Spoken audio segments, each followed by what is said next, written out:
제가 개인적으로 독서를 좋아합니다. 좋은 책을 많이 읽고 있고 책을 읽을 때마다 그 인사이트가 있죠. 그런데 그 책에 약점이 하나 있습니다. 그게 뭐냐면 책을 읽다 보면은 모든 내용이 비슷해 보이는 거예요. 그래서 예를 든다면 제가 쓰는 용어로 공통화 기술 그렇게 해가지고 A란 책을 읽었는데 B란 책을 읽으니까 내용이 뭐 같은 말이고 다 이렇게 공통과 한 90% 된다는 거죠. 이게 새로운 걸 못 느끼는 거죠.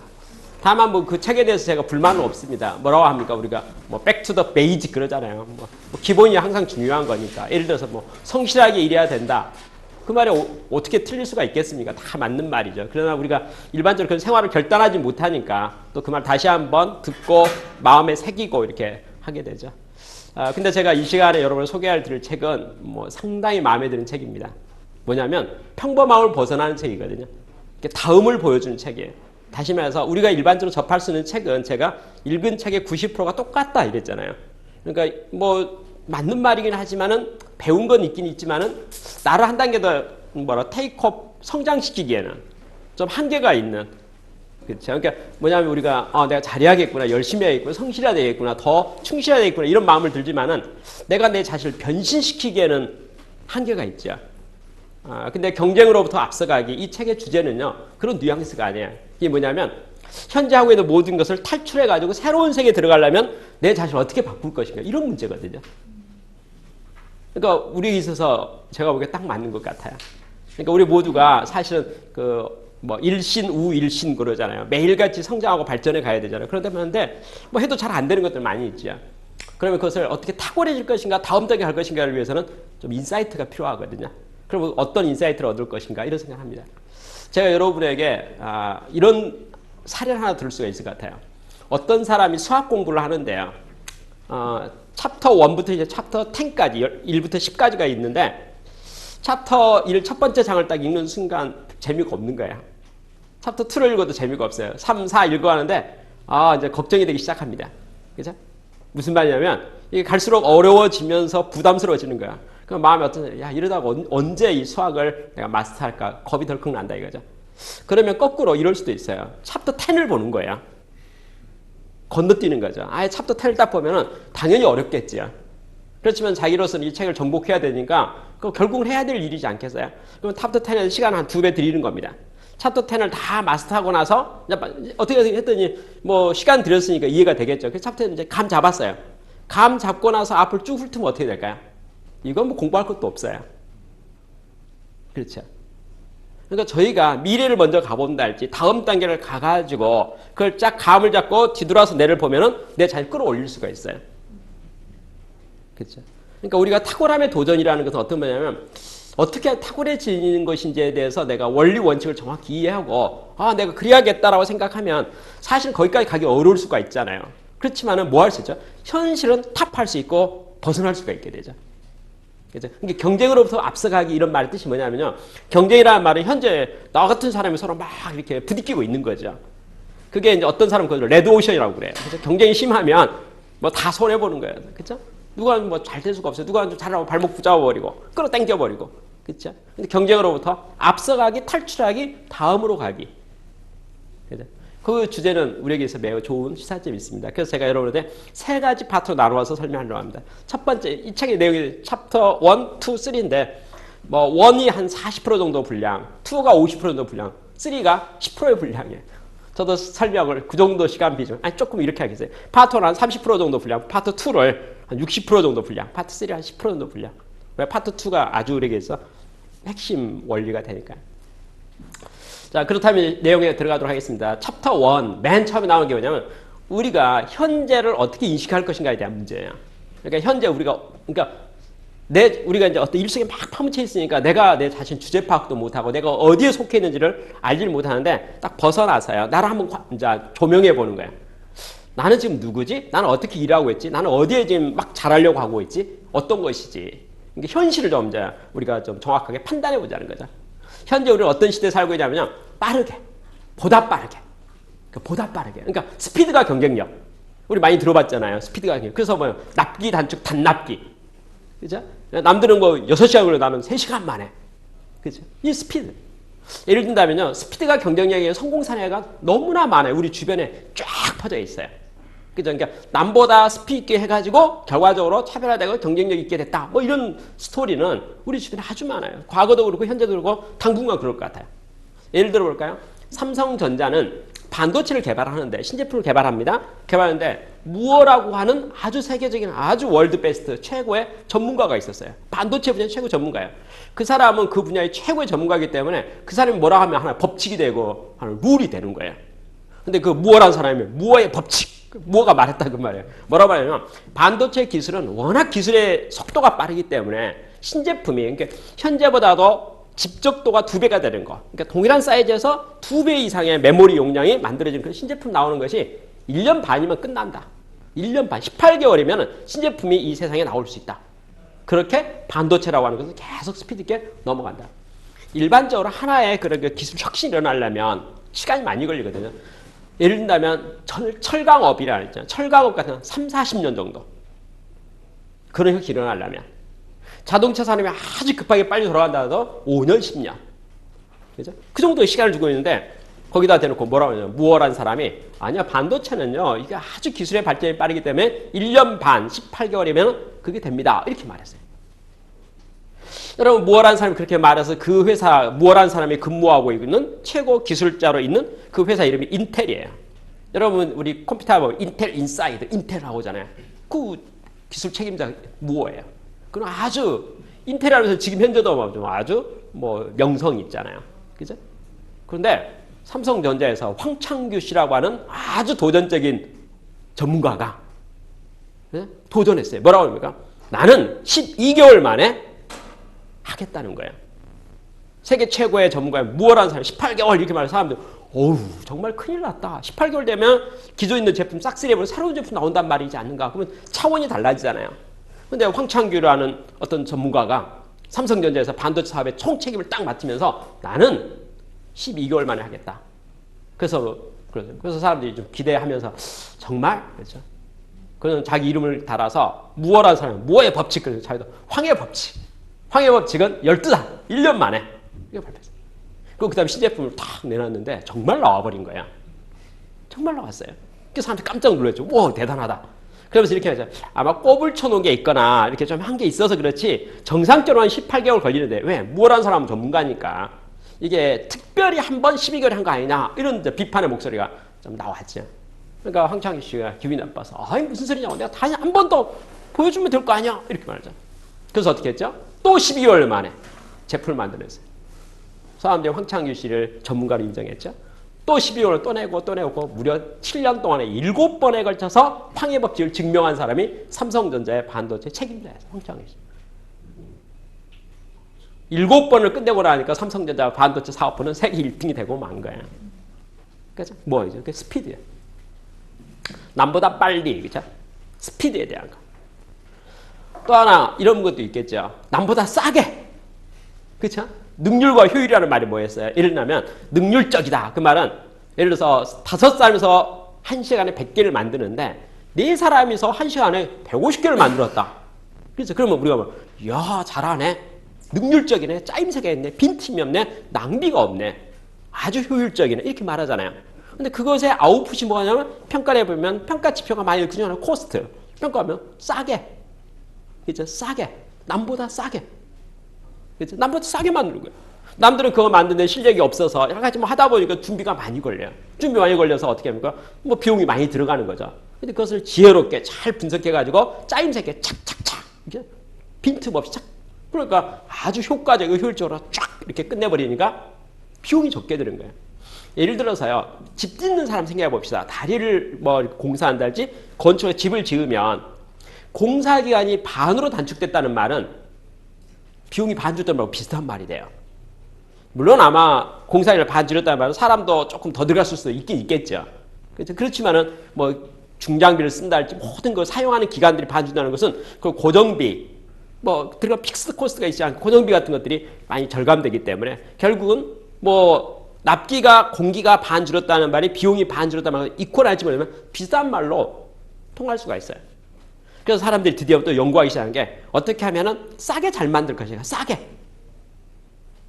부터 시작을 해서 현재 우리가 뭐 원가 절감에 대한 노력이랄지 원가 코스트 리덕션에 대한 노력이랄지 단납계에 대한 노력이랄지 뭐 여러 개 품질에 대한 노력이랄지 막 그런 모든 내용들 있잖아요. 우리는 그 세상 속에서 살고 있어요. 그것을 어떻게 더 잘할 것인가에 대한 노력을 계속 하고 있죠. 근데 그것의 끝이 정말 진정한 차별화가 이루어질 수 있을까요? 이 말이에요. 나보다 빨리만 해가지고 그러니까 빨리 한다는 것에 그러면 그 끝이 어디가 갈 것인가? 이게 무한 성장할 수 있을 것인가? 쉽게 말해서 남보다 빠르게라는 용어가 과거보다는 현재가 빨리 할 수는 있겠지만 어디까지 갈 거냐? 그게 100년 갈 수 있을 것인가? 그 전략이 다시 말해서 지금 말했던 일반적인 뭐 원가 절감, 더 빨리, 더 싸게 뭐 이렇게 말하는 그 논리들 있잖아요.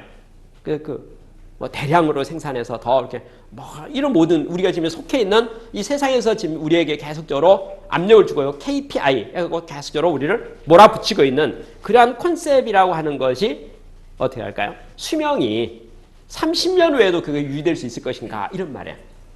그렇죠? 에 대해서 뭐라고 하는 거예요? 이 책에서는 그렇게 하니 결국 레드오션에 들어간다는 거예요. 그러니까 뭐냐면 차이가 없어지는 거죠. 심지어는요, 제가 어느 기업을 만났더니 그 기업의 혁신 전문가가 저한테 이렇게 말하는 거예요.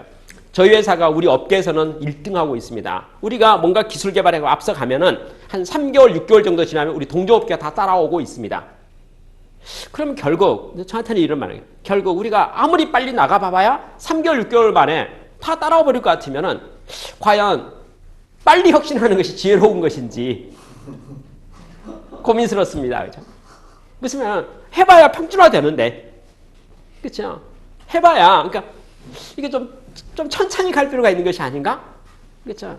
그러니까 자기로서는 도망간다고 생각하고 빨리 쫙 하고 새로 해서 딱 했는데 해놓고 딱 보니까 동종업계나 경쟁업체나 연관 분야에서도 어디 가서 잘하니까 금방 소문이 나잖아요. 그렇죠? 소문이 나니까 그걸 어떻게 눈치채는 거죠. 배우는 거죠. 보는 거죠. 그래서 그냥 모방하는 거죠. 따라 없어 금방 차별화가 없어져 버린 거예요. 그러니 모방이 가능한 기술, 그렇죠? 이건 경쟁력이 아니지 않냐는 거죠. 그래서 이렇게 가는 것에 한계를 느끼기 시작하는 것이 현재의 현실에 대한 모습입니다. 그래서 우리가 지금 현재 골로 생각하고 있고 답으로 생각하고 이러면 된다라고 했던 그 모든 것들이 과연 진정한 혁신의 테마가 될 수 있고 그 기업이 영속적으로 성장 발전할 수 있는 원동력이 될 수 있는 것인가에 대해서 굉장히 강한 문제 제기를 하는 거야. 그래서 아닌 것 같다는 거죠. 당장은 뭐 그렇게라도 해야 되겠지만 그것이 최종적으로 회사를 100년 가게 하고 계속 지속적으로 회사를 성장하게 하는 데는 그건 아닌 것 같다. 그렇다면 이제 나오는 단어가 경쟁으로부터 현상으로부터 어떻게 벗어날 것인가, 차별화시킬 것인가. 그러니까 그건 하긴 하는데 그것은 현재의 모습이고 미래의 모습은 그럴 수는 없다는 거죠. 미래의 모습을 우리는 새롭게 가야겠다는 거예요. 그죠? 그러면 거기에 도전하고 그거 이미지를 우리가 딱 구체화시켜가지고 그쪽으로 내 자신을 트랜스포메이션, 나를 옮겨야 되겠다.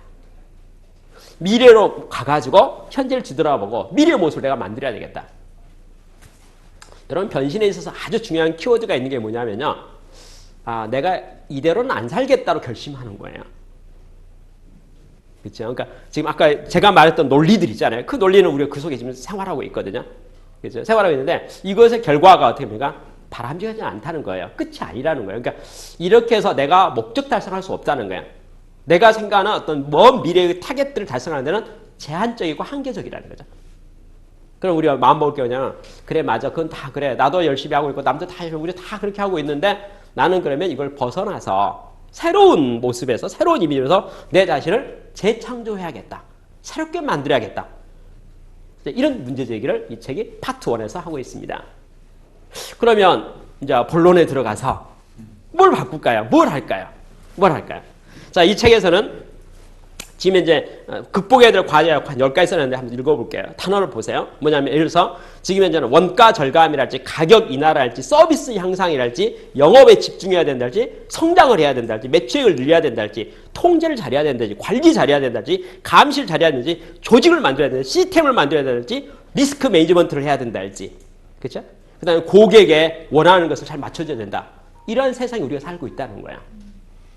다 맞는 말이잖아요. 우리 그렇게 하고 있잖아요. 그죠? 우리 항상 듣는 말이잖아요. 고객 만족, 고객 감동 다 듣고 있잖아요. 그쵸? 근데 이것이 꼴이 아니라는 거예요. 이거로 내가 속해 있는 조직과 기업과 비즈니스나 그 모든 것이 100년 성장을 못한다는 거죠. 그죠? 근데 그 원어는 나만 쓰는 게 우리 경제업체 다 쓰고 있다는 거예요. 그럼 이것을 이제 벗어나야 되겠다라고 말합니다. 그러면 어떻게 벗어날 것인가에 대해서 10가지 정도의 키워드를 설명합니다. 그래서 제가 이번 시간에 그 10가지를 천천히 자세하게 설명하겠습니다. 하나부터 10가지를 여러분 잘 한번 경청하시고 그 내용의 의미가 무엇인지를 새롭게 보면 좋겠습니다. 1번, 작은 트렌드에 주목하라. 이렇게 돼요. 작은 트렌드에 주목하라. 이게 뭐냐면요. 한마디로 말해서 시대의 변화를 읽어라 이 말이에요. 시대의 변화를 읽어라.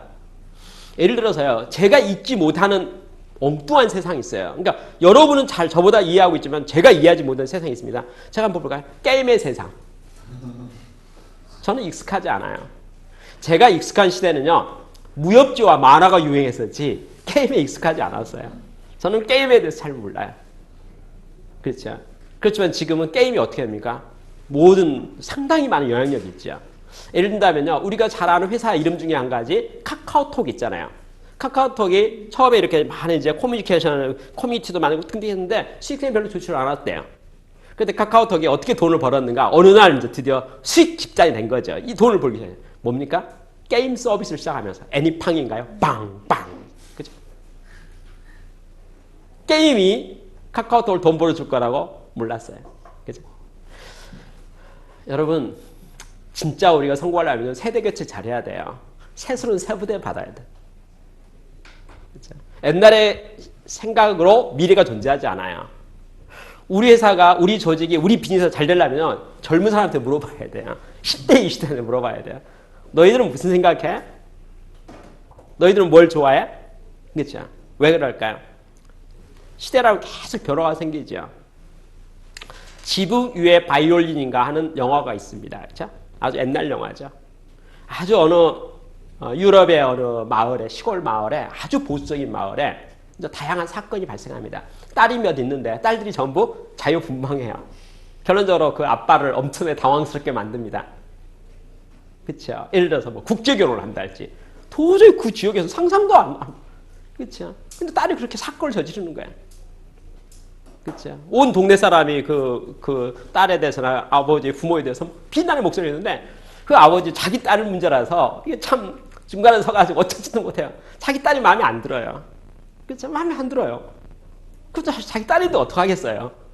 그래서 자기 딸 앞에서는 잔소리 하지만은 또 남 앞에서는 자기 딸을 변호해요. 뭐라 합니까? 시대가 바뀌어가고 있지 않느냐? 그렇죠?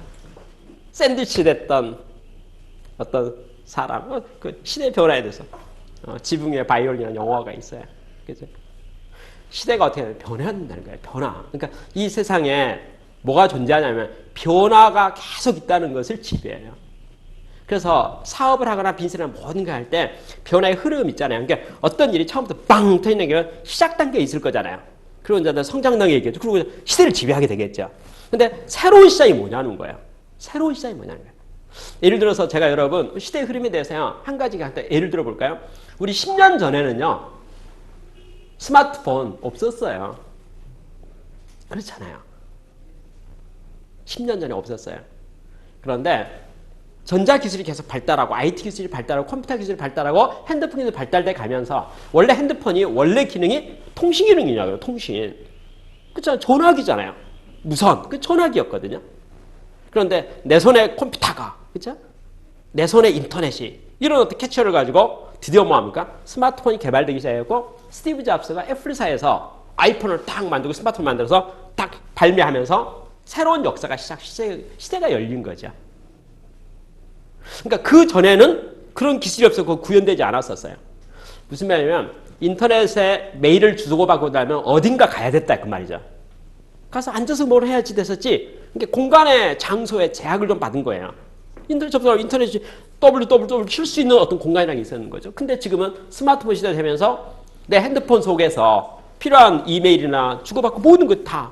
그래서 이제 모바일, 쉽게 해서 움직이는, 무빙, 오피스가 만들어지기 시작한 거죠. 여러분 그게 시작된 지 얼마 되지 않았어요. 몇 년 되지 않았어요. 몇 년 되지 않았어요.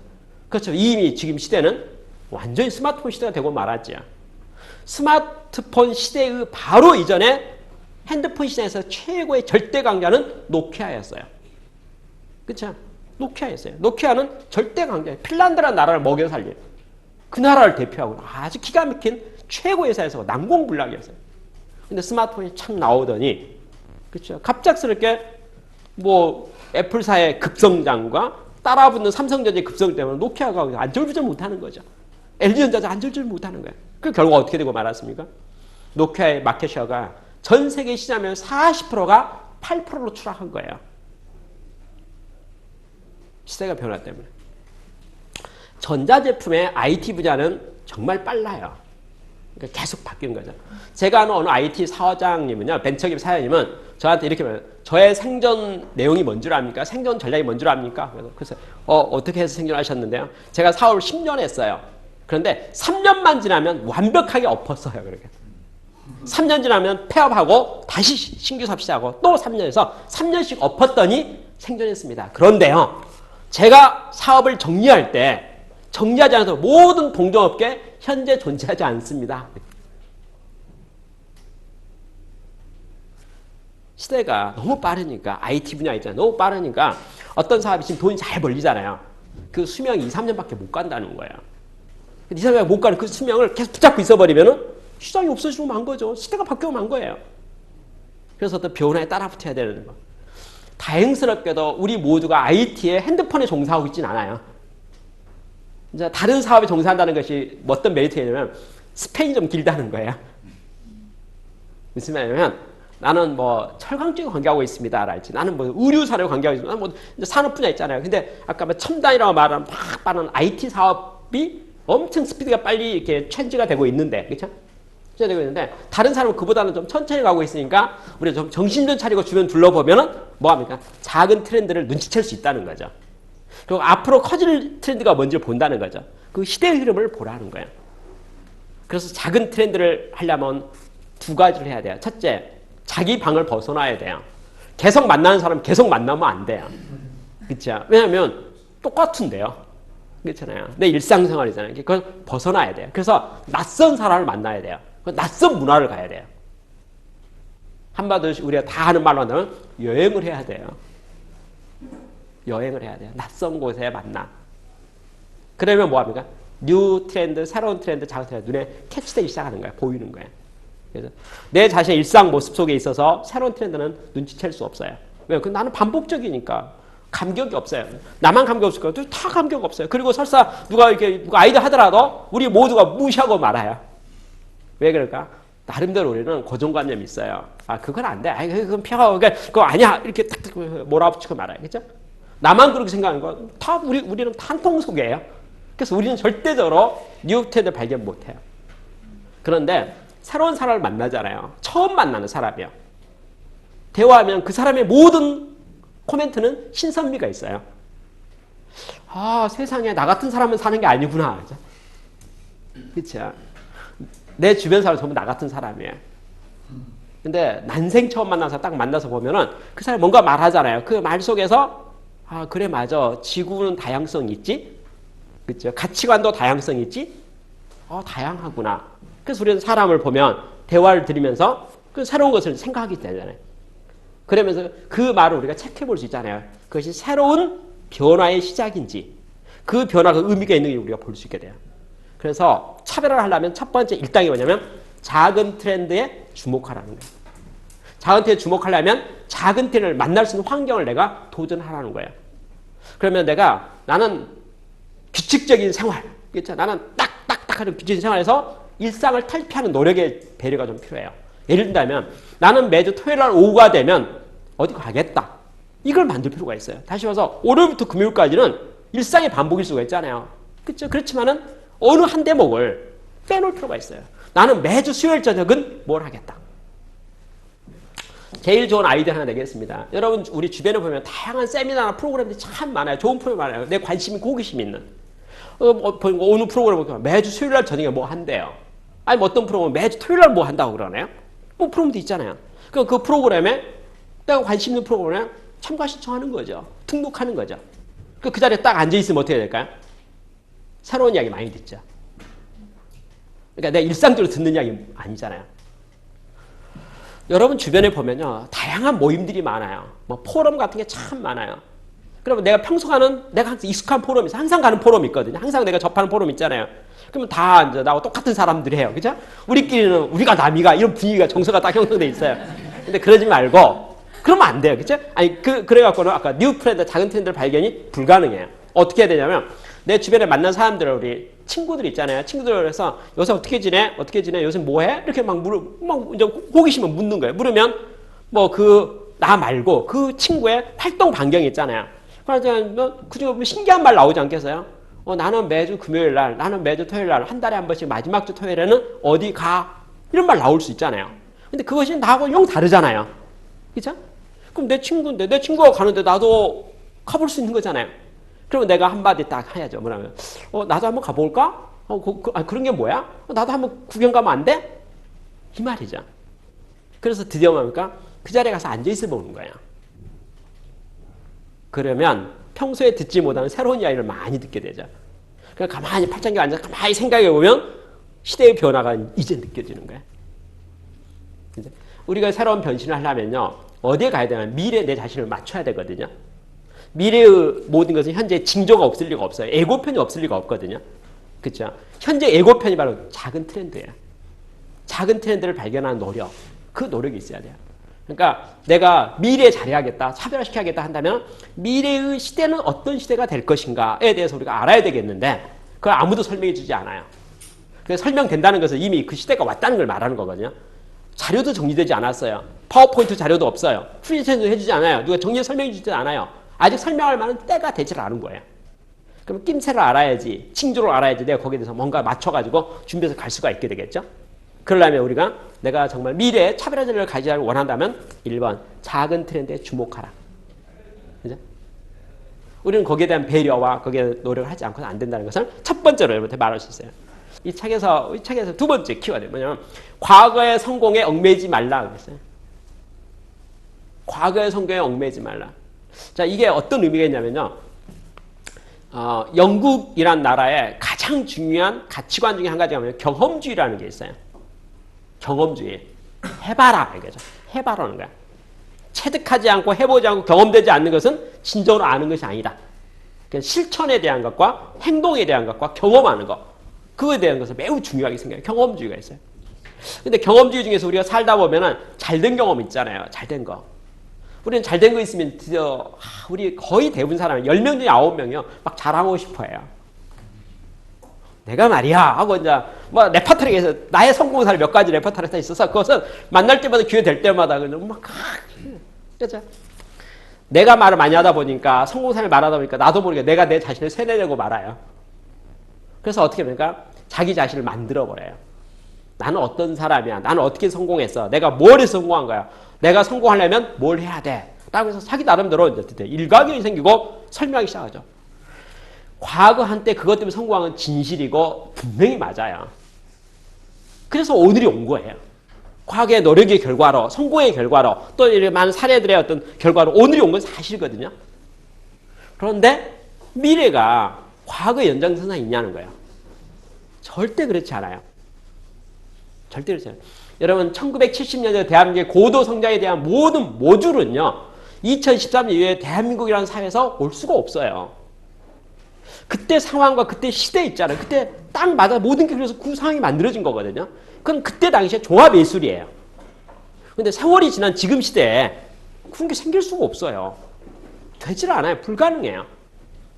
그러니까 다시 말해서 그때 내가 뭘 해가지고 어땠는데 라고 했던 것은 그때 모든 환경에 다 받쳐주니까 그게 딱 맞아 그게 된 거잖아요. 근데 그것이 현재와 미래에는 절대적으로 유효하지 않거든요. 그런데 어떻게 됩니까? 다 과거에 살아요. 그리고 이제 훈수두기 시작하는 거죠. 나이 드신 분들은 훈수두기 시작해요. 너 이제 처세술 그렇죠? 이렇게 살아야 된다. 너 성공하려면 사회 진입할 때는 너 일할 때는 막 가르치기 시작해요. 근데 그 내용의 거의 99%가 과거의 성공을 전파하는 거거든요. 근데 미래는 과거의 성공으로 이루어지지 않는다는 것을 명심하라는 거예요. 그럼 어떤 자세가 필요할까요? 여러분 잘 보세요. 초심이라는 단어 있잖아요. 첫마음이라는 게 있잖아요. 진짜 미래를 지배하고자 하는 사람은요. 오늘까지 과정을 보니까 미래를 가기 위해서 연습 게임 끝나고 이제 드디어 오늘 본 게임 시작한다는 마음을 가지라 그 말이에요. 연습이야. 연습한 거죠. 내가 미래를 살아가기 위해서 과거에 한번 살아본 거예요. 2013년 향후의 미래를 위해서 내가 2012년까지 지금까지 살아본 거예요. 살아보면서 많은 연습을 한 거예요. 이건 연습이에요. 연습하다 하면 잘 될 수도 있잖아요. 그렇죠? 연습하다 잘 된 거고 실전하고 다르죠. 실전을 잘하기 위해서 연습한 거예요. 연습해서 잘 된 경우가 있기 때문에 기분은 좋아요. 그렇지만은 그것 때문에 실전을 잘한다라고 보증되지는 않아요. 여러분 어떤 운동선수가 연습할 때 하다 보면 어쩌다 잘 될 수 있잖아요. 근데 그 잘 됐다고 해서 실전에서 이제 드디어 상대방을 만나서 하는 그 실전에서 반드시 잘 됐다고 볼 수 없잖아요. 그래서 우리는 임전무태 정신. 이제 드디어 이제 뭐 합니까? 탁 이제 싸움에 임하는 거죠. 이제 시작이다. 그 말이에요. 이제 시작이다. 내가 어떤 시작을 거치고 나서 경험이 있다. 이런 말이 아니고 내가 이제 시작을 하기 위해서 그동안에 많은 것을 연습했다. 이런 자세가 필요하다는 거예요. 이게 두 번째 포인트예요. 과거의 성경에 얽매이지 마라. 왜냐하면 미래는 과거의 연장선에 있을 리가 없기 때문에. 그렇죠? 과거의 성공은 전부 뭡니까? 아까 말했던 모든 원리들이에요. 내가 이렇게 해가지고 원가 절감을 남보다 잘했다. 내가 이렇게 해가지고 품질이 좋았다. 내가 이렇게 해가지고 뭐가 좋았다. 막 말하는데 그것은 이제 예 됐습니다. 예 좋습니다. 그러니까 내년까지 그렇게 하세요. 당분간 그렇게 해도 돼요. 그렇죠? 근데 그 다음 단계를 가려면 우리 마음을 어떻게 하면 비워야 돼요. 이렇게 하는 게 우리가 여러분 학교 다니는 거 있잖아요. 제가 보기에 학교의 이미지가 좀 특별한 것 같아요. 초등학교 때는요. 선생님이 한 분이서 전 과목 다 가르칩니다. 왜냐하면 기초고 공통이기 때문에 선생님이 다 유능해서 모든 과목을 다 가르칠 수가 있어요. 그렇죠? 뭐 음악도 가르치죠. 미술도 가르치죠. 토독도 가르치죠. 국사도 가르치죠. 다 초등학교는 담임선생님 한 분께서 전 과목을 학생들에게 다 가르치면서 끌어가는 게 초등학교 과정이죠. 근데 중학교가 딱 되고 중고등학교 딱 되면은 어떻게 됩니까? 이게 깊이가 들어가는 심화학습이 들어가기 시작하니까 이제 초등이 아니고 중등 고등이 되니까 뭐가 되죠? 이제 전문 선생님 생기는 거야. 수학 선생님, 국어 선생님, 역사 선생님, 미술 선생님. 그렇죠?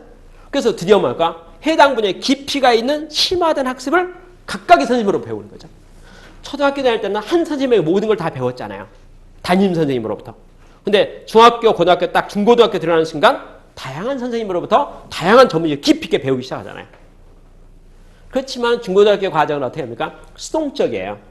학교에서 이런 걸 가르쳐야 돼, 이걸 배워야 된다고 딱 프로자하고 학기 시작할 때 다 해놓고 우리는 학생을 어떻게 하면 등교만 하면 되고 학교하면 돼요. 앉아만 있으면 돼요. 그렇죠? 그럼 선생님이 어떻게 수업 시간에 선생님이 다 이제 이번 1교시는 국사 선생님 오셔서 국사를 가르치시고, 그렇죠? 또 쉬는 시간 잠깐 10분 쉬었다 잠깐 있으면 또 다음 선생님 또 들어오시잖아요. 그래서 또 가르치고.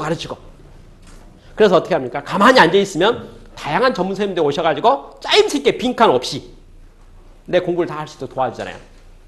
그런데 중고등학교 마치고 대학교에 딱 가니까 어떻게 됩니까? 내가 선생님 찾아가야 돼요. 나한테 수강 신청하라고 하는 거예요. 그리고 필수와 선택 과목이 있어요. 선택 고르라고 하는 거예요. 그리고 수업 시간 사이에 빈 시간이 막 나와요. 빈 시간 나와요. 그리고 비는 날도 나와요. 월요일부터 금요일까지의 수업 시간이 풀로 꽉 차 있지를 않아요. 그리고 내 친구가 나오고 시간표가 달라요. 우리 고등학교까지 그러지 않았어요. 내 짝꿍하고 나오는 시간표가 퍼펙트하게 100% 똑같아요. 그렇잖아요. 우리는 똑같이 배워요. 근데 대학교 들어가서 수강 신청하는데 전공 필수야 어쩌면 똑같겠죠. 근데 선택 과목으로 들어가는 순간 선택권이 달라지죠. 시간표가 달라지죠. 그리고 내가 수업 시간에 강의실을 찾아다녀야 돼요. 여러분 우리 학교라는 게 초등학교, 중학교, 고등학교 이미지가 막 다르죠. 그렇죠? 다르잖아요. 그 다르다고 하는 것이 결국 뭡니까? 그때 맞는 어떤 방식들이 필요한 거죠. 처음에는 아무것도 모르니까 기초를 배워야 되니까 한 분에게서 다 배울 수도 있잖아요. 그러면 때가 좀 지나면 이제 한 분에게 다 모든 게 충족될 수가 없으니까 좀 더 깊이를 위해서 또 여러 선생님을 만나야 되잖아요. 근데 그 다음 단계 되니까 이제 드디어 내가 생각하면서 공부해야 되죠. 생각하면서 하는 게 일반적인 주입식 공부가 아니고 나는 누구인가? 나는 뭘 공부해야 되는가? 내가 좋아하는 게 뭔가? 내가 잘하고 싶은 게 뭔가? 내가 어느 쪽으로 갈 것인가에 대한 선택하라는 거죠. 그게 필요하잖아요. 그렇게 해서 나오는 게 차별화인데 우리가 대학을 졸업하고 사회에 나와서 직장생활을 하게 되고 생활을 딱 하게 되면 그보다 더 자유도가 올라가야 될 거고요. 그보다 선택의 폭이 넓어져야 될 거고 미래에 대해서 어떤 겁니까? 과거에 내 자신을 붙잡으면 절대 안 되는 거죠. 여러분 우리가 초등학교로 가서 공부하시오. 이게 안 맞잖아요. 우리 초등학교 졸업하고 중고등학교 졸업하고 대학까지 왔는 사람이 초등학교식, 중학교식, 고등학교식, 대학교식. 자, 2013년 앞을 미래 보면서 1990년식, 2000년식, 2003년식 이래갖고 미래가 되겠어요? 아니죠. 그것은 지금까지 논리죠. 벗어나려면 어떻게 됩니까? 과거 성공 단절하라는 거죠. 이렇게 하는 거예요. 과거의 노력과 성공과 그 찬스와 기회 때문에 오늘이 왔다는 것을 감사하라는 거예요. 감사 끝! 끝이야. 감사합니다. 끝! 이제부터는 출발! 우리는 다시 새로운 학교에 입학하는 거예요. 새로운 학교에 입학하는 거예요. 새로운 미래 또 학교에 입학하는 거예요. 이제는 입학할 때 드디어 뭔가 자기들 나한테 선택권을 주는 거죠. 아까 앞에 대학교까지 오면 전공 필수와 선택이 있었잖아요. 이제는 새로운 학교는 선택만 있는 거예요. 필수가 없어요. 그쵸? 선택만 있는 학교에 우리는 새롭게 입학하는 거예요. 그래서 우리에게 질문하는 거죠. 당신 뭐 할 거예요? 이렇게.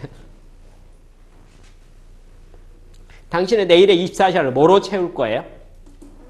당신의 이달에 오늘부터 앞으로 한 달 뭐로 채울 거예요? 당신의 오늘부터 시작 올 연말까지의 미래를 뭐로 채울 거예요? 그 선택을 나한테 묻는 거예요. 그렇죠? 그걸 생각해서 가라는 거죠. 근데 그 현재의 미래의 선택은 절대로 과거의 성공에 얽매이면 안 된다는 거예요. 그러니까 쉽게 말해서 초등학교, 중학교, 고등학교, 대학교가 다 나름대로 발전해 온 관계잖아요. 그 미래를 또 발전해 갈 사람이 과거를 뒤돌아보고 과거식으로 낸 그랬어. 내 고등학교, 내 고3 때 어떻게 공부하는지 너 알아? 그러니까 대학교 갔지요. 잘하신 거네요. 그죠? 그렇잖아요. 그때 고등학교 3면 고3 때 참 수고했어요. 잘했어요. 그렇잖아요. 인정해주게도 그렇지만 어떻게 지금 당신 미래를 설계하면서 고3 때 이야기를 하는 거예요. 고3 때 시도 그거 맞는 거예요. 그거 됐어요. 그냥 예, 잘하셨습니다. 그렇지만 미래는 지금부터 시작이니까 절대적으로 여러분 그래서 좀 나쁘게 말해서요. 과거 자랑만 하고 과거 성공 사례만 주장하는 사람하고는 이야기를 많이 안 해야 되는 게 좋은 것 같아요. 짧게 이야기 끝내라 이거예요. 우리는 미래를 보고 과거는 반성이고 교훈일 뿐이죠. 그렇지만 결정은 미래는 새롭게 하는 거예요. 과거는 참고사항, 그죠? 가로 속에 있는 숫자예요. 머스트가 아니라는 거예요. 그래서 제가 여러분한테 드리고 싶은 이야기가 있어요. 뭐냐면요. 우리 주변에 과거에 얽매여 사는 분들이 너무나 많아요. 10분 중에 9분이나 그래요.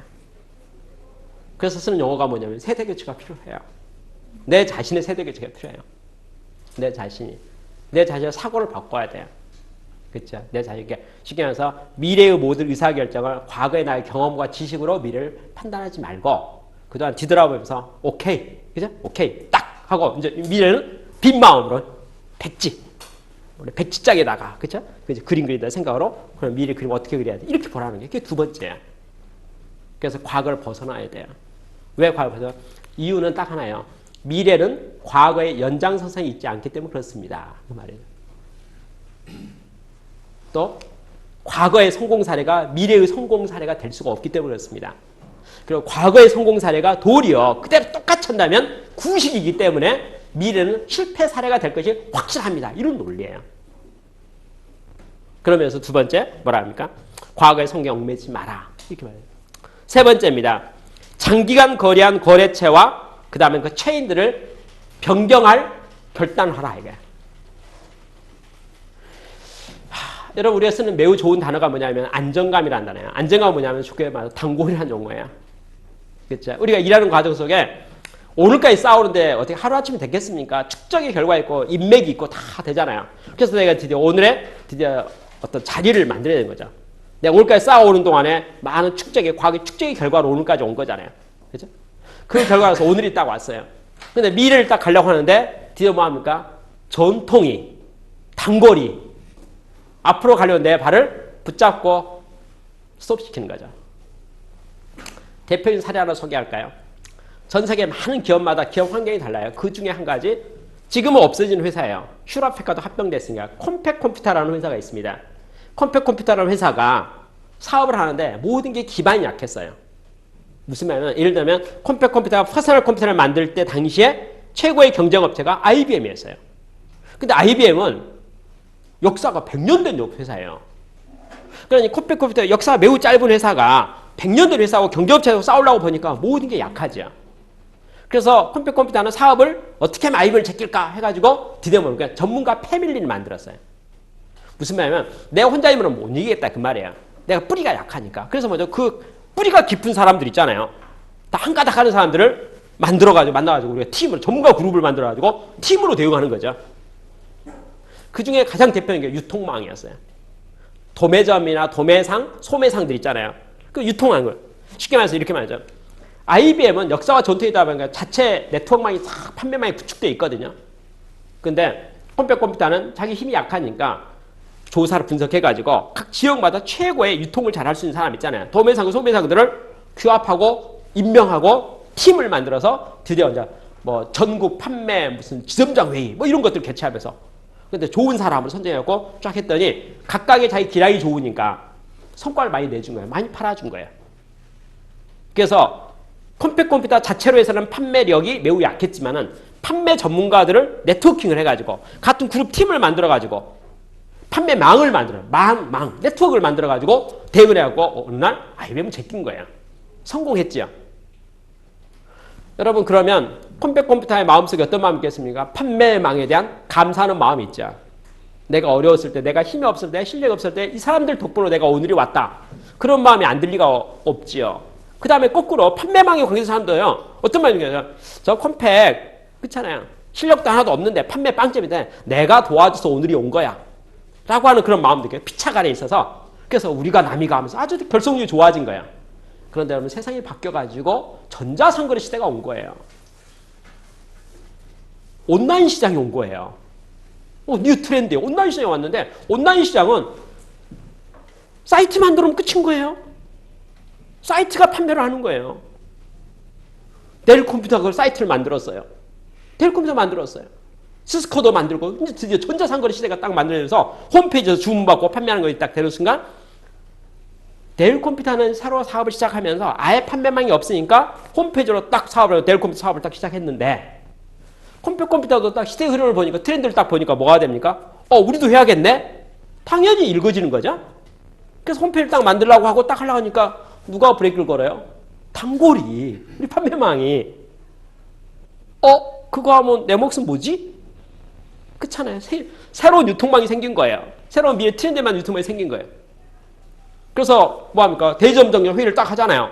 근데 대리점장 회의하는데 컴퓨터 이제 마케팅 팀에서 저희가 이번에 홈페이지를 강화하고 사이버로 이렇게 좀 주문도 하고 판매도 하고 이런 것을 좀 해보려고 합니다. 등등 이제 그런 식의 이제 이야기를 딱 했을 때 그 자리는 모든 판매망에 관계된 모든 사람이 그걸 받아들이겠어요? 왜? 내 자리가 없어지는데. 나를 통해서 물건이 판매가 돼야지 내 매출이 발생하고 이익이 생기는 건데 나를 안 타고 팔아버린다는 거예요. 앞으로 전자상거래 시대돼요. 그래서 드디어 그것 때문에 회사가 어떻게 되냐고 그 비중이 커졌거든. 앞으로는 50%는 온라인 마케팅에서 매출이 발생할 것 같다. 이런 식의 이야기들을 막 하기 시작하는 거예요. 여러분 그러니 컴퓨터의 판매망 쪽에서 부정적 생각이 된 거죠. 그렇잖아요. 그래서 고민하다가 드디어 결단을 했어요. 뭐라고 결단합니까? 컴퓨터 전자상거래 하지 마라. 이렇게 판매 점장 회의에서 결정해버린 거예요. 판매 점장에서.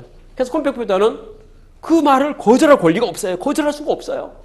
왜? 우리가 남이가, 우리가 한 통속이, 우리 같이, 우리 이제 좋은 말로 써볼까요? 망해도 같이 망하고, 살아도 같이 살고, 흥하면 같이 하고, 우리가 이런 분위기다 이거죠. 그래서 어떻게 되실까요? 다 망했습니다.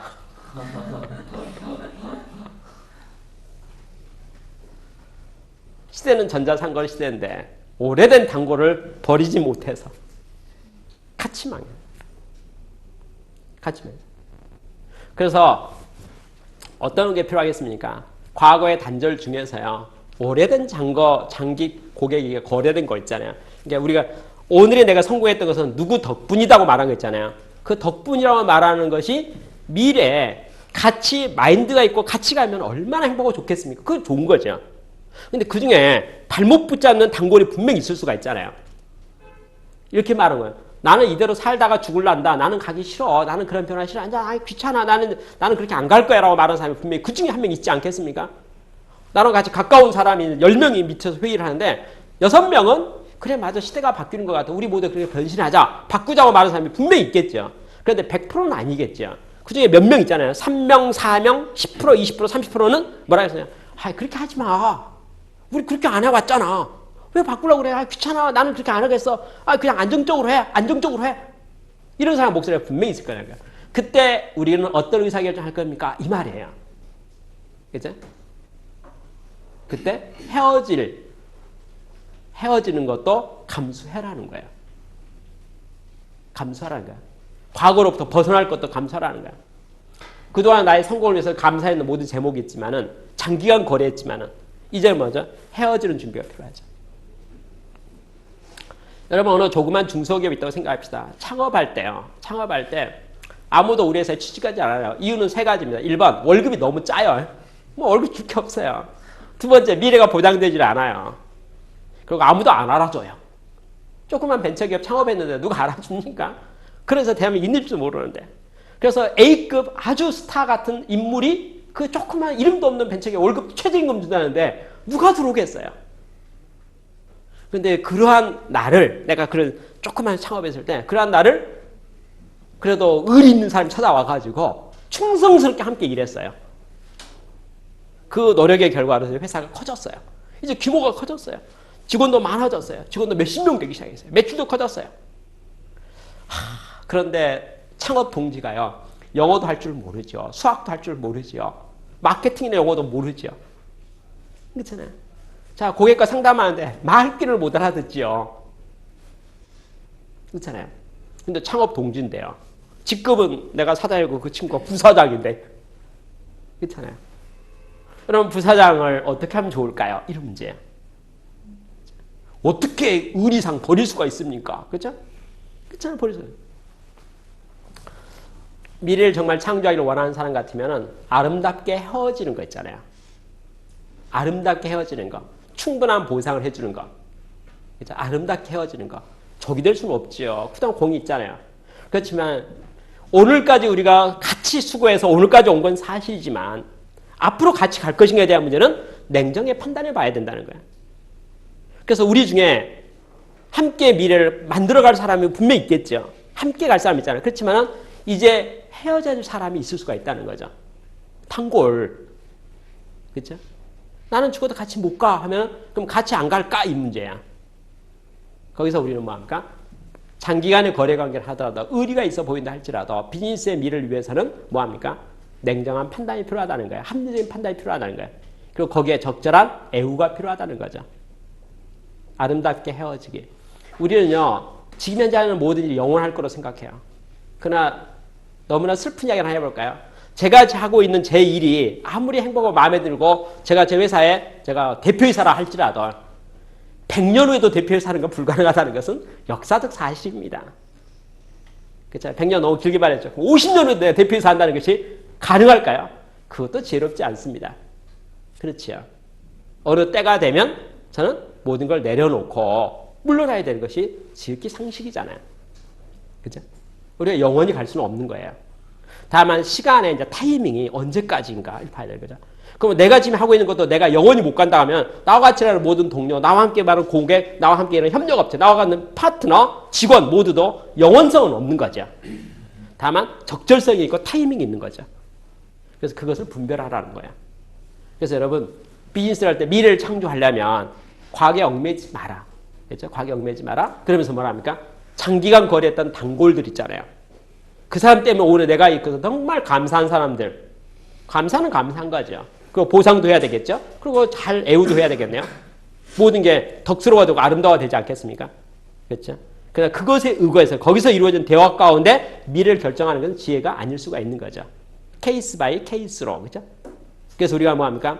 함께 내가 그걸 설득해가지고 같이 말해야 되긴 되겠지만, 그렇죠?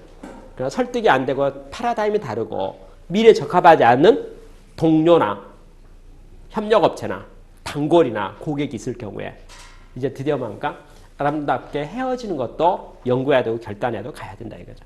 그래야지 새로운 미래에 내가 한 발을 내딜 수가 있는 거죠. 내가 과거를 벗어나려면 현재의 트렌드를 벗어나려면 그죠?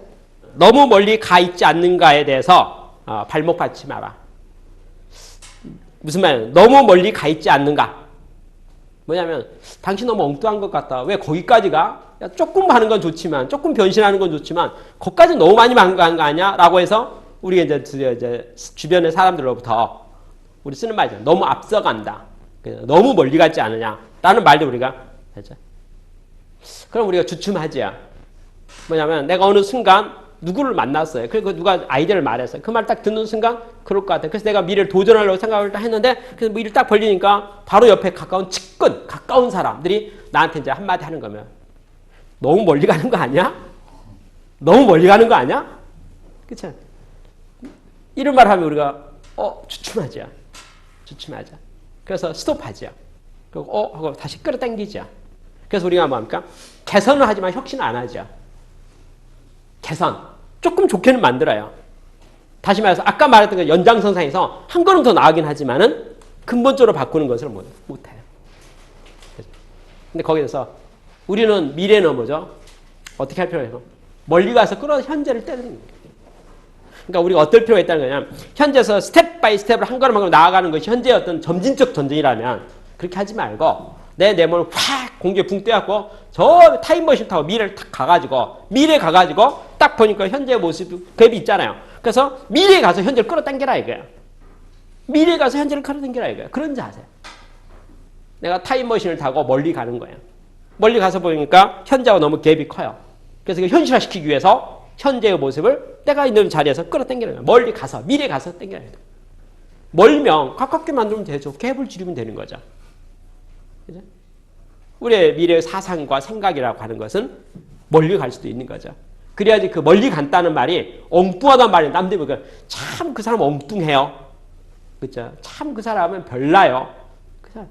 참 그 사람은 정말 독창적이고 창의적이에요. 이렇게 비꼬듯이 말하잖아요. 비꼬듯이. 이제 좋은 말로 말하는 게 아니고 참 창의적이에요. 그 말이 뭐입니까? 참 너무 멀리 갔다 그 말이잖아요. 그걸 우리가 수용할 수 있어야 된다는 거예요. 그렇죠? 그래야지 새로운 시계가 우리 가운데 열리지 않겠습니까? 그 다음에 다섯 번째가 뭐냐면요. 이게 정답에 가까운 말인데 제가 생각할 때 특이한 3%의 고객의 귀를 기울여라. 특이한 3%. 이게 뭐냐면 미래의 시드, C를 말해요. 미래를 내가 누구랑 함께 살 것인가에 대한 문제예요. 요즘에 아주 유행하고 있는 경영혁신 기법 중에 한 가지가 CRM이라는 게 있어요. 그러니까 관계 개선, 고객과의 관계 개선. 어떤 컨셉이냐면요. 고객에게 물어보는 거예요. 그 고객과 공동 개발하는 거예요. 고객과 함께 하는 거예요. 그러니까 내가 물건을 만들어 고객에게 이거 어때요? 이거 사세요? 이거 좋지 않아요? 이렇게 말하는 것이 아니고 고객에게 사전에 가서 물어보는 거예요. 어떤 거 하면 좋을 것 같아요? 이렇게 말하면 고객이 뭐라고 하냐? 그래요? 그러면 내가 한번 만들어 볼게요. 만들어서 이건 말하신 거예요? 아니 그건 아니고 너무 크잖아. 좀 작게 만들어서 그러면 이 정도 돼요? 아니 그건 너무 작은데? 그럼 이렇게 그래서 고객과 상의해가면서 물건을 만들어가는 거예요. 그게 CRM이라고 해요. 관계 개선. 그래서 개발하는 과정에서 고객과 나를 분리시키지 않고, 그렇죠? 아까 우리가 남이가 이런 말을 고객과 우리가 남이가 이런 정서 속에서 미래의 시장을 개척하라는 게 CRM에 대한 내용이에요. 고객 관리하라는 거예요. 관계 개선을 하는 거죠. 매우 친밀하고 긴밀하게 모든 걸 함께 상의하면서 미래를 가라는 거예요. 그런데 주의사항이 하나 있어요. 뭐냐면요. 특이한 3%의 고객을 주목하라는 거예요. 여러분 내 고객은 매우 많겠지요. 근데 그 고객 중에 보면 정상치가 있고 이상치가 있지 않겠어요? 오른쪽에 멀리 가 있는 고객이 있고 왼쪽에 멀리 가 있는 고객이 있고 대부분 평범한 고객이 있고 우린 정서적으로 가운데 있는 고객이 마음에 들어요. 편해요. 안정감 있어요. 양쪽은 좀 부담스러워요. 너무 오른쪽으로 가도 좀 부담스럽고 만나면 부담스러워. 맨 위쪽 가도 부담스러워요. 그렇죠? 그런데 새로운 미래를 창조하려면 오른쪽에 멀리 가 있는 특별한 3% 있잖아요. 를 한번 만나서 신중하게 의견 들어올 필요가 있다는 거죠. 그렇잖아요. 그러니까 현재 우리가 여러분 제로에서 시작할 수는 없거든요. 우리 아이디어와 창의력이라는 것이 0에서 1을 만든다는 게 너무 어려워요. 그럼 실마리가 있으면 0.1이 있으면 0.5가 되고 1.0이 될 수가 있거든요. 그 싹을 틔워야 되잖아요. 그러면 내가 만나는 모든 사람들 여러분 핸드폰 속에 보면 나와 고객 같은 사람 명단이 좀 있다고 가정합시다. 몇 명을 가정할까요? 300명이라고 합시다. 300명 명단을 한번 내가 쭉 적어놓고 평가를 해보는 거예요. 평가하면 300명 중에서 300분 중에서 제가 250분 정도는 부담이 없을 거예요. 정서적으로. 나 같은 사람이니까. 우리 쓰는 속담이죠. 유유상종. 다 나 같은 사람, 그러니까 서로가 마음이 잘 통해요. 그런데 300명 명단 중에서 한 50명 정도는 좀 껄끄러운, 좀 말이 잘 안 통하는, 그쵸? 참 이해가 어려운 분들이 좀 한 10% 20% 나오지 않겠습니까? 그렇잖아요. 나오겠죠. 그럼 그 명단을 별도로 리스트를 뽑아놓고 이제 들여다보기 시작하는 거야. 특이한 3%를 골라보는 거야. 그쵸? 현재 내가 접촉 가능한 사람 중에서, 내가 만날 수 있는 사람 중에서 특이한 3%를 만나는 거야. 찾았죠? 3% 맞으시잖아요. 그러고 나서 우리가 특별한 시간을 내가지고 대를 해가지고 만나서 차 한잔하고 식사 함께 하는 거예요. 그냥 가만히 들어보는 거예요. 그렇죠? 어떤 마음으로 들어보는 겁니까? 우리가 함께 새로운 미래를 창조할 수 없을까 하는 관점에서. 내가 그동안은 당신을 매우 특별한 사람으로, 특이한 사람으로, 나하고 안 맞는 사람으로, 별도 세상, 딴 세상 사람으로 내가 생각해서 오늘까지 살아왔는데, 오늘 이 시점에 무슨 생각을 하냐면, 그런데 미래 시대는 혹시 당신과 함께 같은 생각을 가지고 내가 내 태도와 생각을 바꿔가지고 당신과 함께 미래를 만들어가야 될지 모르겠다. 근데 그런 가능성이 있을까? 그럴 여지가 있을까? 당신은 미래를 어떻게 생각해요? 당신 일을 어떻게 살래요? 어떻게 살아보려고 해요? 여러분 세상에 정말 특이한 사람 많습니다. 제가 엊그저께요. 어느 카탈로그를 하나 얻었어요. 카탈로그 아니 얻었다기보다도 읽어봤어요. 저는 제 머릿속에요. 이게 규정이 안 되더라고요. 규정이. 어떤 사람이 가게를 한대요. 가게를. 어떤 사람이 가게를 한대요. 근데 2층 집에서 가게를 한다는 거예요. 근데 1층 집에서는 뭐 하냐면 옷 같은 걸 판대요. 옷 같은 걸 파는데 옷만 파는 게 아니고 이것저것 많이 팔더라고요. 주로 뭐냐면은 화분 같은 것도 팔고 무슨 화분에 부삭 같은 거 있잖아요. 그런 것도 팔고. 그럼 가게, 그러니까 1층은 가게래요. 그치? 1층 가게예요. 근데 2층에 올라가면은 옥상 정원이 있는 거예요. 테라스가 있고 촉상인데 그 옥상 정원에다가 화분도 심어놓고 식물 같은 거 심어놨어요. 자, 이제 거기까지 상황 이해되죠? 근데 어떻게 하느냐? 이제 그 가게 커피숍이나 그 1층에 가게 샵이라고 할까요? 오는 사람이 1, 2층을 마음대로 드나드는 거예요.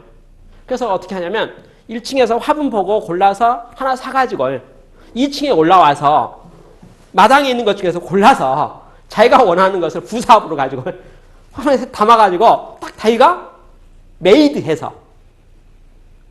우리 꽃가게 가면 화분을 어떻게 사요? 그냥 이미 다 만들어진 걸 사는 거잖아요.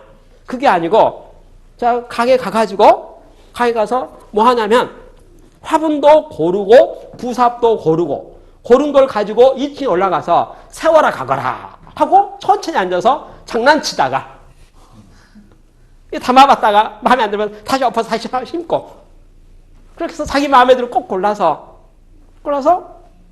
하면서 그러면서 그것도 놀이 삼아서 커피 한 잔 마시면서 그렇게 해서 장사를 한대요. 제가 고전적 사고라서 그렇게 해서 매출이 얼마 되나? 그렇게 해서 효율이 되나? 그렇게 해서 비즈니스가 되나? 그쵸? 어제 제가 그 카탈로그 소개서를 보고 어떠세요? 참 특이하다. 참 특이하다. 제가 그래서 저는 거기에 가고 싶지 않아서요. 개인적으로 가고 싶지 않아서 저한테 준 자료를 그냥 줬어요. 그냥.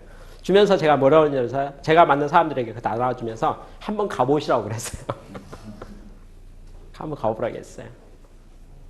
매우 특별하죠. 특이해요. 이 세상에 정말 특별하고 특이한 사람이 참 많아요. 근데 제가 보니까 그분 카talog 내용을 딱 보니까 상당히 뭔가 이렇게 나름대로 철학이 있는 것 같더라고요. 나름대로 뭐 컨셉이 있어요. 나름대로 뭐 해요. 한 가지로 정의되질 않아요. 완전히 퓨전인 것 같아요. 완전히 융합인 것 같아요. 뭐 하는지 모르겠어요. 그러니까 제가 딱 봐가지고 이게 이게 현재 비즈니스의 어떤 모델로 봐가지고 설명되질 않아요. 그렇잖아요. 그래서 내가 저한테 카탈로그를 준 사람에게 제가 너무 이해가 안 돼가지고 질문을 참 많이 해봤어요. 그러니까 이 사람이 뭐 하는 사람이에요? 가지고 머릿속에 정리가 안 돼가지고. 그렇죠? 근데 뭐 여러 가지 몇 가지 말도 안 되는 여러 가지 이야기를 하더라고요. 예를 들면 이렇게 해서 브랜드 가치를 올립니다. 글쎄 이렇게 하면 브랜드 가치 어떻게 올라가? 못해. 여러분 우리 대한민국 사람이 우리 주변에 특이한 사람이 있어요. 특이한 사람 있죠. 특이한 3%와 미래를 함께 가는 거예요.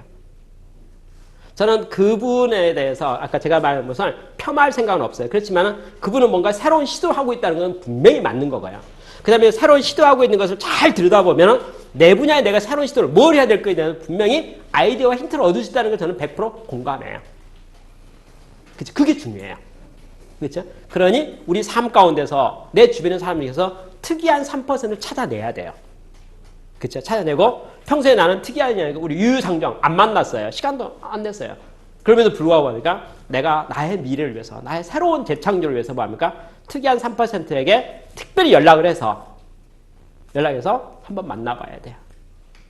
한번 만나봐야 돼요. 그리고 만나서 이야기하면은 새로운 가치관과 새로운 미래에 대해서 그 사람의 생각과 이야기를 막 할 거 아니겠어요?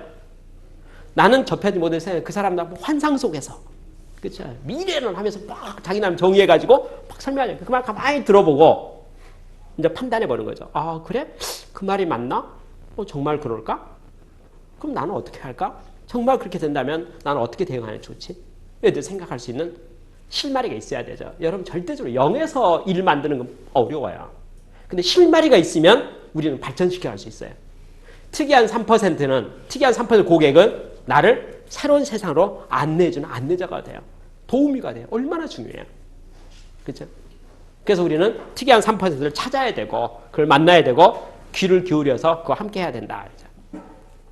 지금까지 말한 걸 근거로 해서 6번째 뭐라고 말하냐면 개척되지 않는 시장을 잊지 말라. 개척되지 않는 시장, 신시장 그걸 뭐라 합니까? 블루오션. 그렇죠? 현재 우리가 영역 속해 있는 것은 레드오션. 여러분 우리 한국이요. 땅이 좁잖아요. 그리고 정보가 많아요. 우리 서로 이게 관계성이 매우 긴밀하죠. 그러다 보니까 예를 들어서 어느 동네요. 어느 집이 맛집이 장사 잘 된다. 소문 나잖아요. 금방 그 200m 반경에 10개가 생기고 마는 거예요. 그래서 토탈로는 매출이 올라가요. 그 지역이 유명해졌으니까. 그런데 각 가게의 매출액은 반토막 나는 거예요. 이게 레드오션이에요. 그러니까 우리가 그걸 피할 수가 없어요. 누가 어디서 뭘 사업하더라도 다 달라붙어 버려요. 좀 다 두면은 좀 돈도 벌고 좀 할 것 같은데 뭐 그냥 좋다니까. 다들 뭐 혈안이 돼가지고 뭐 신규 아이템 찾고 있는 거예요. 어디 뭐 돈 되는 거 없을까, 좋은 거 없을까 막 들고 하다가 뭐 소문 듣고 하는 순간 쫓아가가지고 나도 이래 버리는 거예요. 뭐 자본주의고 자유 경제인데 그렇잖아요. 자기가 하고 싶다는 걸 막을 방법이 어디가 있어요. 그렇죠? 그래서 그게 어떻게 됩니까? 아무리 좋아 보이는 블루오션도 소문나고 알려져서 내가 돈 벌었다 하는 순간 바로 빠른 시간에 레드오션으로 둔갑하고 마는 것이 현실 세계라는 거예요. 그렇죠? 그런 이곳에서 미래가 있을 수가 없다는 거죠. 그러면 어떻게 합니까? 이제 독야청청 해야죠. 독야청청이 뭡니까? 아무도 안 간 곳에, 따라올 수 없는 곳에 혼자 가야죠. 가서 거기서 깃발 따는 거죠. 내가 깃발 따는데도 남들은 인식도 못 하죠. 그리고 안 가고 싶어 하죠. 왜 거기 가서 그거 가려고 그래? 나는 싫어. 이런 영역이 개척되지 않는 시장이라는 거예요. 그러니까 개척되지 않은 시장은 지금까지 생각하지 않았던 시장이고 영역들을 말해요. 그 영역에 가서 내가 깃발을 꽂는 거예요. 근데 깃발을 꽂는데도 불구하고 관계된 모든 사람이 그걸 쳐다보면서도 안 따라와요. 왜? 그건 미지의 세우고 리스크가 커 보이고 별로 가고 싶지 않아요.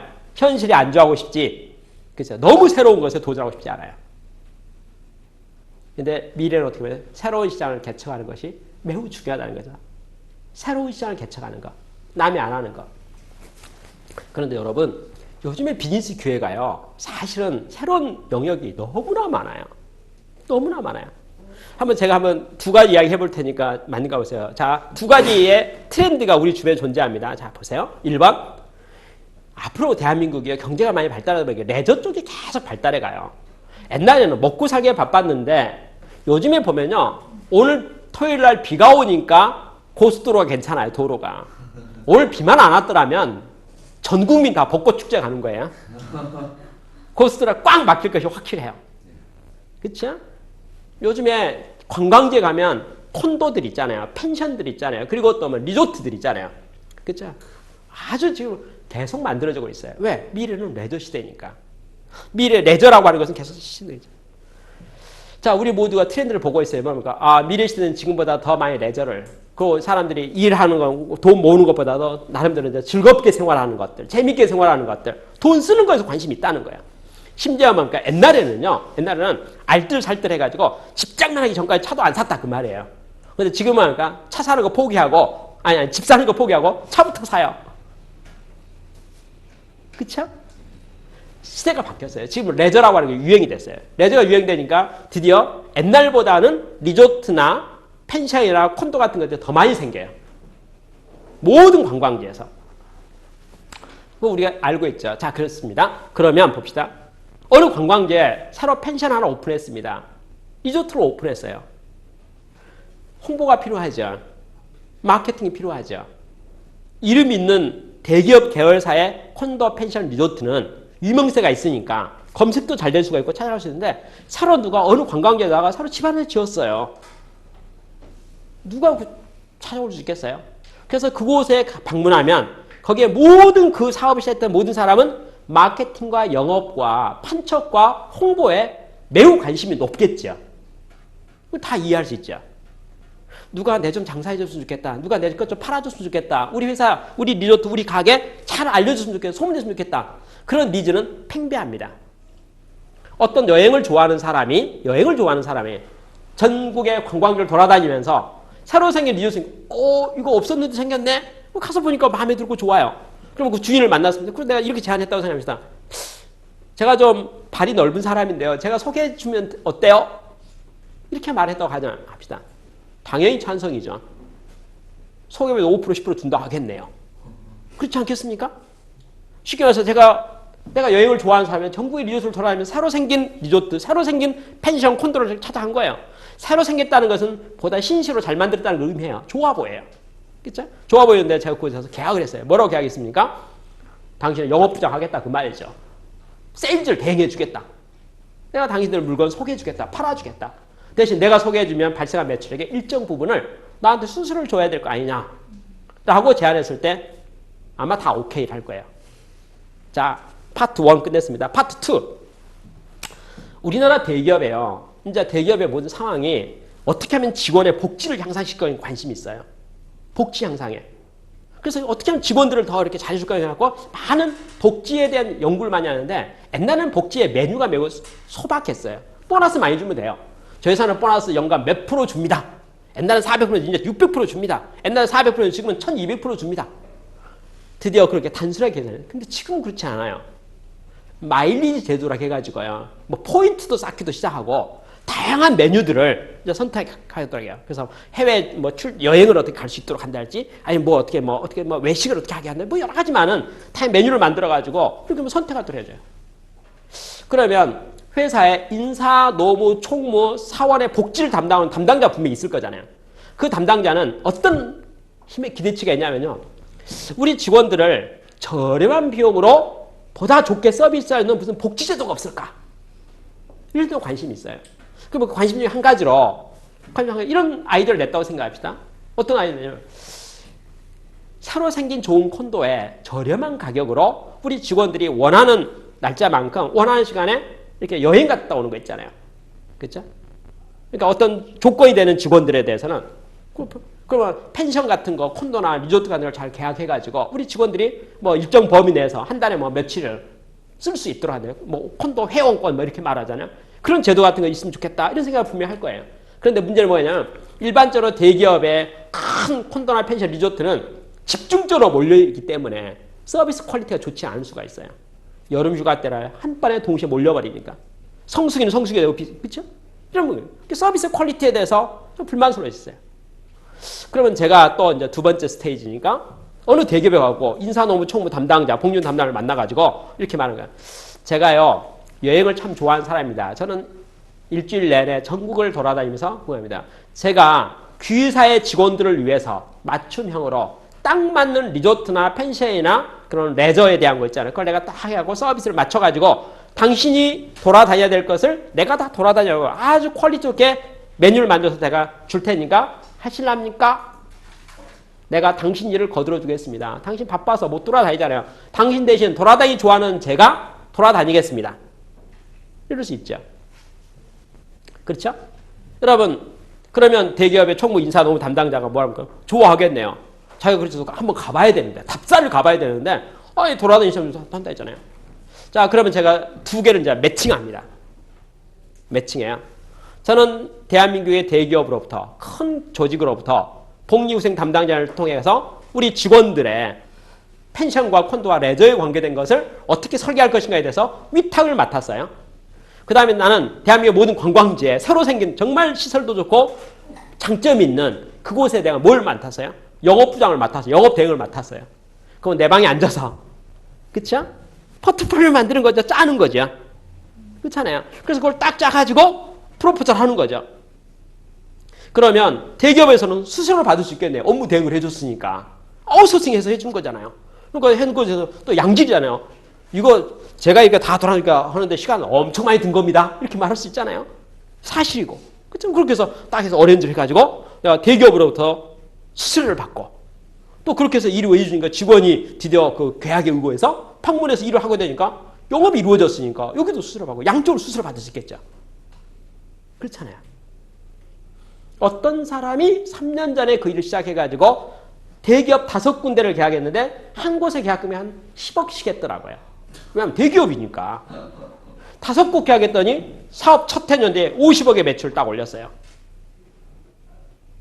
2년 전에 소문이 좀 나니까 우리가 대기업에서 더 많이 해서 15군데가 해줬어요. 그래서 150억의 매출했어요. 그러더니 작년에 30여 곳을 해가지고 300에 매출했어요. 올해 저를 만나서 게 올해는 적어도 1000억은 될 것 같아요. 이렇게 말하네요. 자기는 좋아하는 게 여행을 좋아해요. 정보 시대예요. 자기는 하드웨어 하나도 없어요.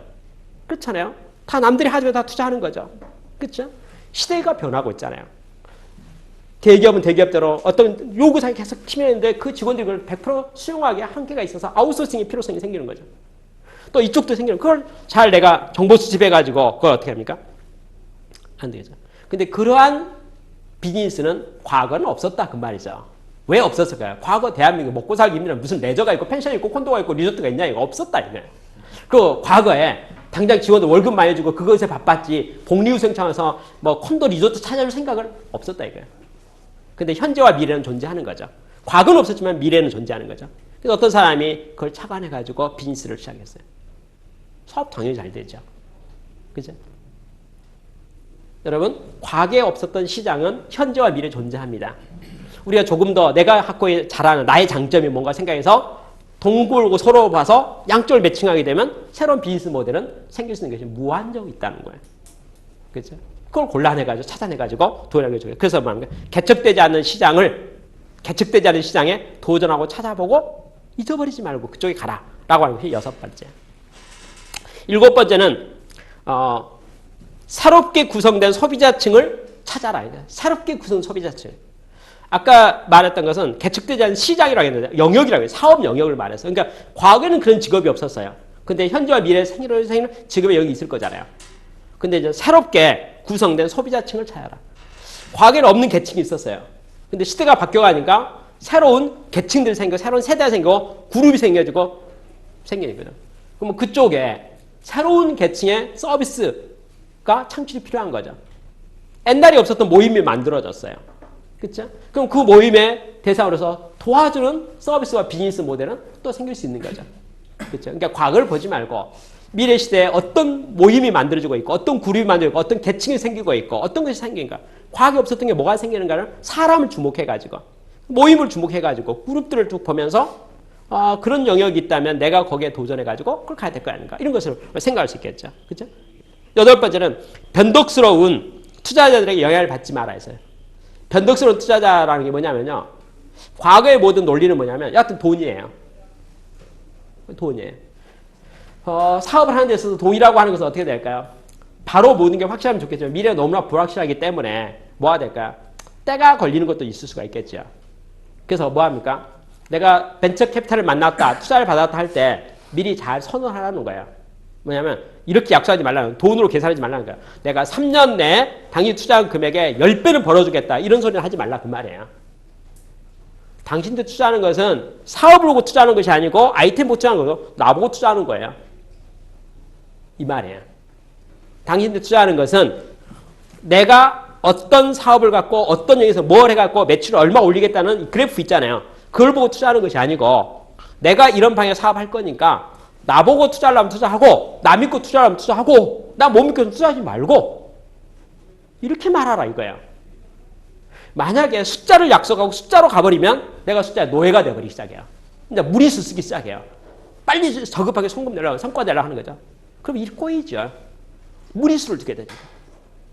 우리가 비즈니스 할 때 투자를 하거나 뭐 할 때 뭐라면 제가 어떤 사람입니다. 저는 어떤 꿈을 가지고 있는 사람입니다. 저는 어떤 능력과 어떤 역할을 가지고 있는 사람입니다. 제가 이런 종류의 아이디어를 가지고 있습니다.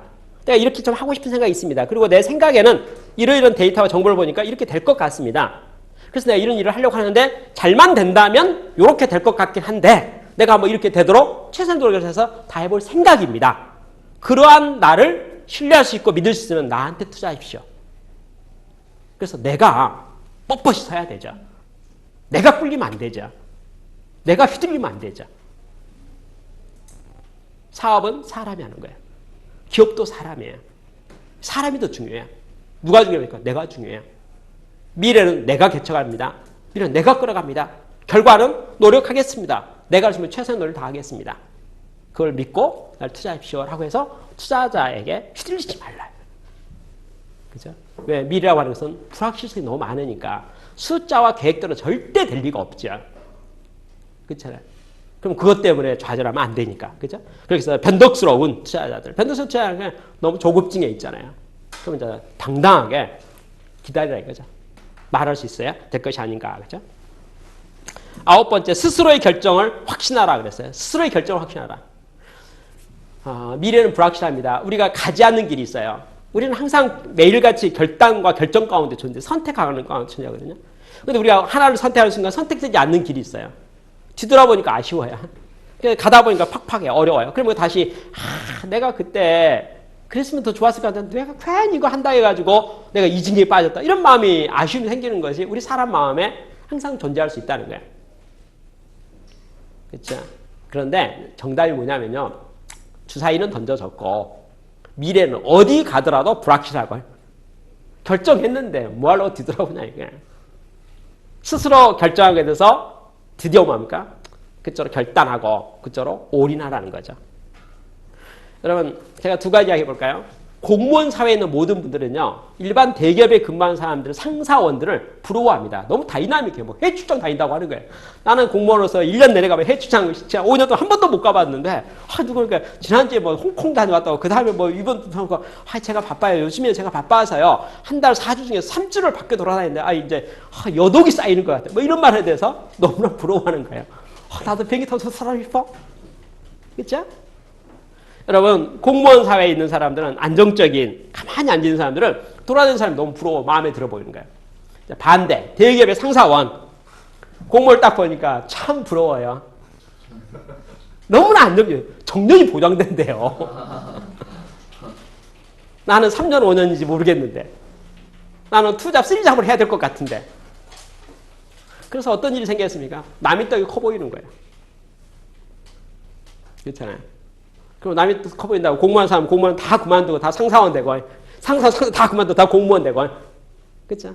그리고 왔다 갔다 하는 것이 지혜로운가 그 말이죠. 우리가 보기에 길거리에 장사하는 사람을 비롯해서 남이 하는 모든 건 쉬워 보여요. 남이 하는 모든 건 쉬워 보여요. 그리고 내가 하는 게 항상 어려워 보여요. 그렇죠? 그래서 우리가 생각해보면 느낌상에 뭐가 됩니까? 내가 왜 이 길을 선택했을까에 대한 아쉬움이 우리 마음에 계속 스스로 힘들 때만 찾아오기 시작해요. 그러니까 바꾸는 게 지혜로운 것인가? 이런 말이에요. 바꾸는 게 지혜로운 것인가? 꼭 그건 아니라는 거죠. 그렇죠? 그래서 쓰는 말이 뭐라 합니까? 일단 자기가 결정한 거 있잖아요.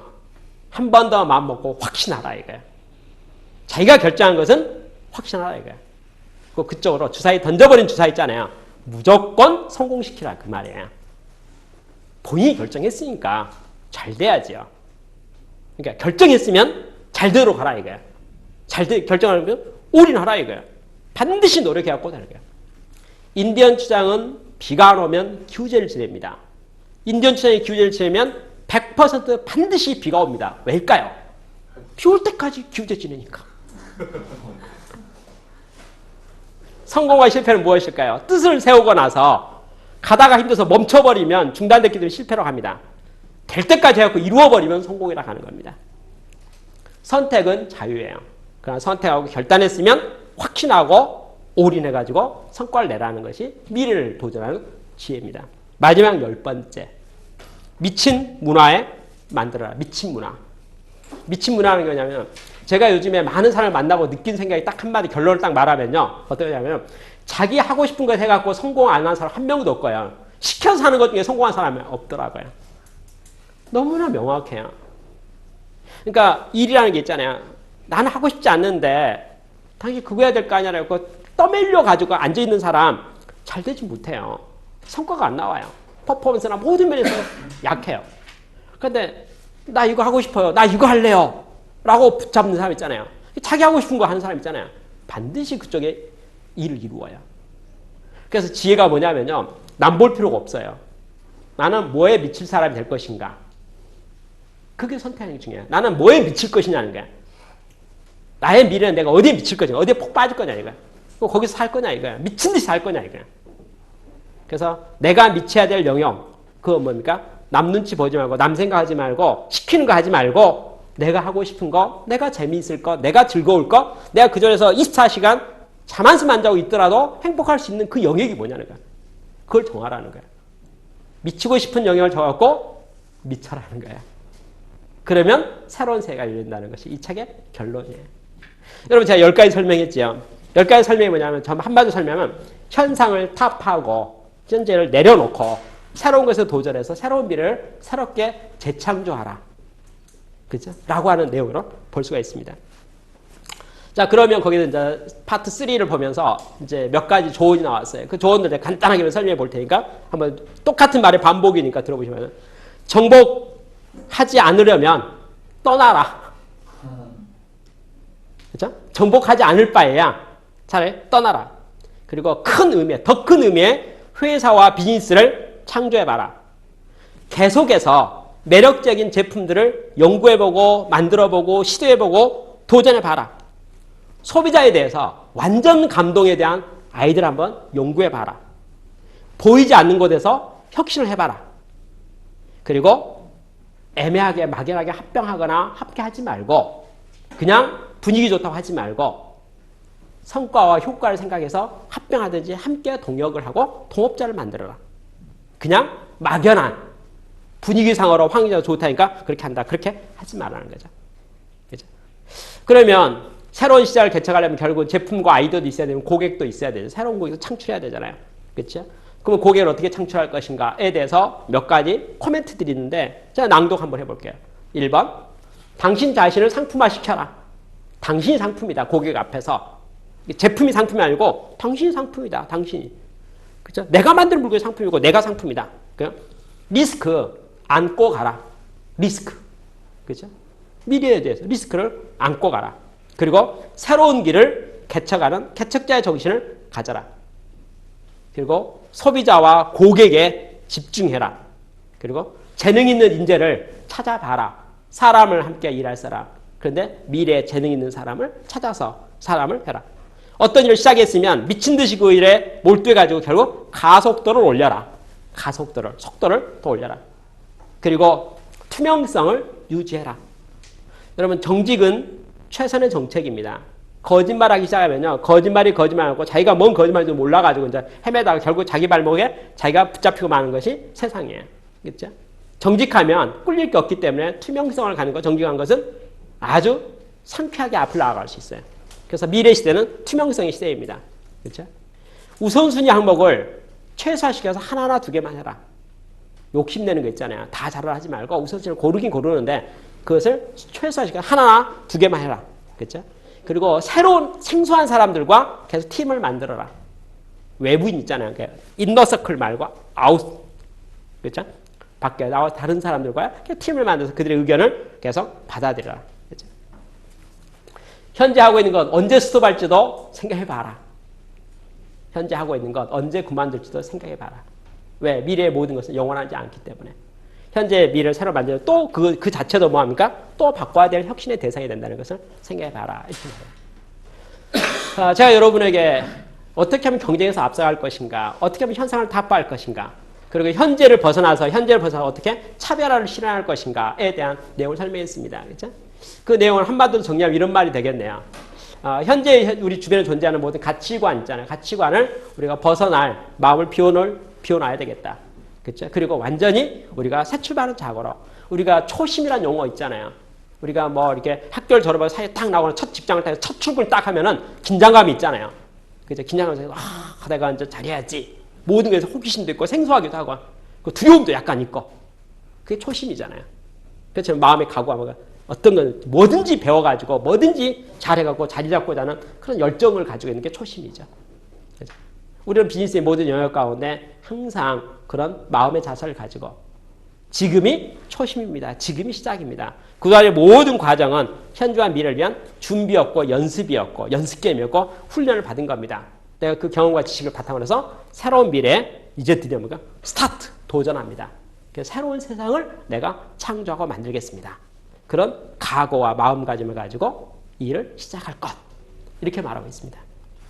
이상으로 강의를 마치겠습니다. 감사합니다.